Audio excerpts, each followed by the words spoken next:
When the storm left her with nothing but the fading warmth of her cub, a mother made a choice the wild never prepares you for.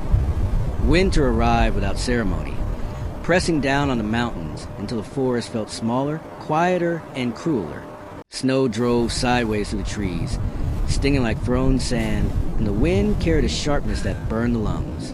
Beneath that relentless sky, a mother moved with a limp she could no longer hide. Hunger had thinned her strength, and the cold had taken more than it gave back. Ice clung to her whiskers and the dark plains of her face, collecting in her fur until each step dragged like a burden. She kept going because she had to. Beneath her chest, tucked close to the heat she had left, her cub trembled. The cub's warmth was fading. She felt in the way the small body no longer pressed with the same insistence. In the shallow rise and fall that grew slower with each hour, instinct urged her toward cover, toward the familiar maze of trunks and shadow where she had always survived. The wild had shaped her to run, to vanish, to fight when cornered. Every lesson written into her bones told her to turn away from the open and disappear. But the lesson that mattered most now was older than fear. The cub needed warmth, needed stillness, needed something she no longer had to give. A pale glow cut through the storm, weak but steady, and with it came a scent she knew only as danger. Smoke, old wood, man. The smell struck her hard enough to make her stop, muscles coiling, breath caught between fight and flight. She lowered her head, listening. The forest offered nothing but wind and the hollow promise of shelter that would not save the small life against her. She lifted her nose again. The light did not move. It waited. The cub shivered, and the choice pressed in until it was no choice at all. She crossed the clearing slowly, each step deliberate, every nerve alive. The storm tried to push her back, filling her eyes, stealing the ground from beneath her paws. The wooden structure loomed, unfamiliar angles sharp against the white. Warmth leaked from its seams, a breath of life she could almost taste. She reached the porch and paused, the world narrowing to the simple act ahead. Her paw rose, heavy and aching, and fell against the door with a faint scrape. Not a strike, not a threat, a sound that carried everything she had left. Inside, the air was still. When the door opened, she did not move. She could not. The cub lay tucked beneath her, too quiet, too light. Snow melted from her coat and pooled on the boards. She met the man's eyes once, steady despite the pain, and in that look was no challenge. Only a question shaped by exhaustion and trust given without expectation. She lowered her head and nudged the cub full with her nose, placing it closer to the warmth spilling from the room. Her legs folded without ceremony. The strength that had carried her through the storm simply let go. She settled where she stood, breath shallow, eyes open, the sound of the wind dimming beyond the walls. Outside, the forest raged on, indifferent and vast. Inside, a threshold had been crossed. Survival and danger shared the same small space, and a mother waited, having made the only choice that remained. She did not know if the warmth would last or what dawn might bring, only that the cub was nearer to heat now. For the first time in hours, she allowed breathing to slow, holding the mercy of being still. The cabin felt smaller with her inside it, as if the walls themselves were aware of the weight they now held. The man stood just beyond the doorway, the cold still clinging to his coat, staring at a sight his training had never prepared him for.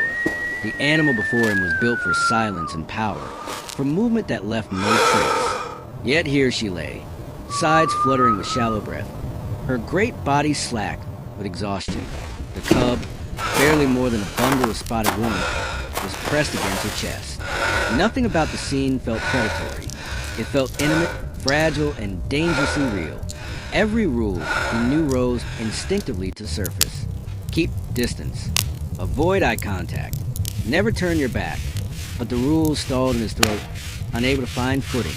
The mother did not watch him like prey or threat. Her attention returned again and again to the cub, her nose brushing his fur in slow, deliberate motions, as if counting each breath. That focus stripped the moment of fear. It left only a quiet urgency that filled the room like smoke. He moved carefully, each step announced by the soft creak of wood, giving her time to react. She lifted her head once, eyes following him, not hostile but alert, and When he stopped, she did too. It was not trust, not yet, but a measured tolerance shaped by exhaustion and need. He gathered towels and blanket, laying them near the hearth before inching closer. The fire snapped gently, sending waves of heat that curled around them all. Steam rose from her coat as the ice began to melt, dripping onto the floor in steady taps that marked time better than any clock. The cub was first. He knelt, slow and low, letting his hands warm near the flames before reaching out. The small body was frighteningly cold, the heartbeat faint beneath his fingers. He wrapped the cub carefully, lifting it just enough to slide it closer to the fire. The mother tensed, a low sound vibrating in her chest. He froze instantly. He met her gaze and waited. After a long moment, the tension eased. She settled again, eyes never leaving his hands. Care unfolded in fragments. A little warmth, a pause, a breath held. He dried her ears where ice had stiffened the fur, then retreated. She watched him constantly, tracking every movement, memorizing his shape and sound. When he sat, she relaxed by degrees, shoulders sinking, breath deepening. The balance was delicate, held together by restraint on both sides. Any sudden motion would tear it apart. Hours passed without words. The storm continued outside, but inside the panic thinned. The cub stirred once, a tiny sound barely louder than the crackle of the fire, and the mother responded immediately, nudging, adjusting, wrapping her body closer. The sound seemed to change the air. He exhaled, without realizing he had been holding his breath. He did not sleep. Instead, he sat in a chair angled toward the door, half sentinel, half guest, aware of the absurdity and the gravity of the situation.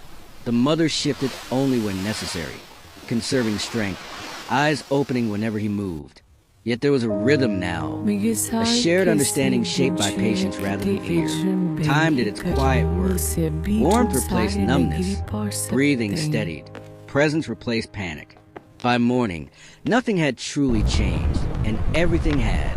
They remained strangers, divided by instinct and history, but survival had found a way to sit between them, steady and unspoken, asking only that they remain as they were, careful, watchful, and still.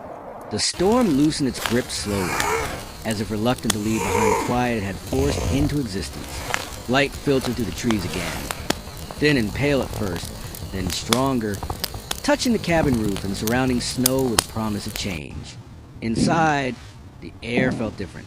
The mother moved more easily now, her steps measured but steady, her coat beginning to regain its natural sheen. The cub followed her closely, clumsy and curious, strength returning in short bursts that ended in sudden naps by the fire. The man noticed the space between them narrowing, not through touch or possession, but through calm acceptance. They shared the same room without tension, each aware of the other without fear. He resumed small routines as his confidence returned, stepping outside for firewood, checking the traps long buried by snow. The forest seemed gentler, though he knew better than to trust it. One afternoon, his foot slipped on a patch of frozen ground hidden beneath fresh powder. The fall was sudden and brutal. His leg struck hard against a fallen log, pain flashing white and sharp enough to steal his breath. He tried to stand and couldn't. The cold crept in immediately, seeping through layers, finding every weakness. Panic followed close behind, quiet but insistent. The same panic he had seen reflected in Amber eyes days before. Inside the cabin, the mother lifted her head. The change was subtle, carried on sound and scent rather than sight. She rose without hesitation, ears forward, body alert. The cub chirped softly as she moved, but she did not stop. She pushed through the open door and into the clearing, her pace quickening as she found him where he lay, breath shallow, teeth clenched against pain. For a moment he feared her sudden presence, the power she still carried. Then she pressed her body against his, solid and warm, anchoring him to the ground. She worked with purpose, not panic. Her paws dug at the snow and frozen earth around the log, claws finding purchase. She leaned her weight into it, muscles bunching beneath her fur, breath puffing in steady bursts. When the log shifted, she pushed harder, a low sound rumbling from her chest with the effort. It rolled just enough for him to pull his leg free. He gasped, the pain overwhelming, and she stayed close, Her warmth steadied against his side until shaking eased. Recovery came slowly after that, marked by careful movements and long hours of rest. The mother watched him now as he watched her, alert but calm, presence constant. When he sat by the fire, she settled nearby, the cub between them, a quiet triangle held together by memory rather than need. There was no sense of ownership in it, no illusion that this could last, only an understanding that something had been shared and returned. When the ground softened and green began to break through the white, he knew the time had come. He opened the door and stood aside. The mother hesitated only once, turning back to meet his gaze. There was no farewell, no gesture that belonged to his world. Just a long look, steady and full, and a slow blink that acknowledged what had passed between them. Then she turned, leading her cub into the trees. The forest closed around them, swallowing sound and shape. Days later, he found tracks near the cabin, one large, one small, etched briefly in the soft earth. They faded with the next rain, but the memory did not. It stayed, quiet and sure, a reminder that under impossible circumstances, life sometimes offers a bond without asking it to remain.